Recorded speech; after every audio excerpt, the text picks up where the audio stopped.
भाग पहला बहुत समय पहले की बात है। एक विशाल और घना जंगल था जहां हर तरफ हरियाली, नदियां और तरह तरह के जानवर रहते थे। उसी जंगल के पास एक शिकारी का घर था।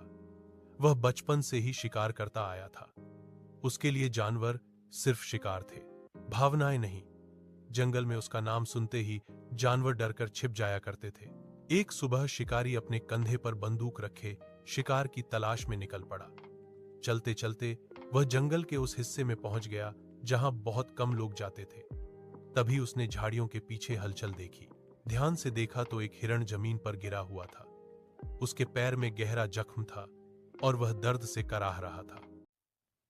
भाग दो शिकारी ने तुरंत निशाना साध लिया, लेकिन जैसे ही उसने हिरण की आंखों में देखा, उसका हाथ कांप गया।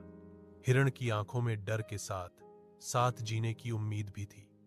शिकारी को अपनी मां की बातें याद आ गईं, जो कहती थीं, बेटा, बेजुबान जानवरों पर दया करना, भगवान खुश होते हैं। काफी देर तक शिकारी के मन में लड़ाई चलती रही। आखिरकार उसने बंदूक जमीन पर रख दी। वह धीरे धीरे हिरण के पास गया। पहले तो हिरण और ज्यादा डर गया, लेकिन शिकारी ने उसे नुकसान नहीं पहुंचाया। उसने पास की नदी से पानी लाकर हिरण को पिलाया और अपने कपड़े से उसके जख्म पर पट्टी बांध दी। भाग तीन कई घंटों बाद हिरण थोड़ा संभल पाया। वह मुश्किल से खड़ा हुआ और शिकारी की ओर देखकर सिर झुकाया, जैसे धन्यवाद कह रहा हो। कुछ ही पलों में वह जंगल की गहराई में चला गया। उस दिन शिकारी खाली हाथ घर लौटा, लेकिन उसका दिल भरा हुआ था। भाग चार उसने समझ लिया कि जान लेने से पेट तो भर सकता है, पर आत्मा नहीं।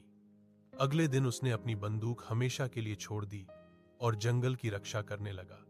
वही शिकारी जो कभी डर का कारण था, अब जानवरों का सच्चा दोस्त बन गया। सीख: सच्चा इंसान वही है जो कमजोर पर दया करे। अगर यह कहानी वीडियो आपको अच्छी लगी हो तो वीडियो को लाइक करें और चैनल को जरूर सब्सक्राइब करें।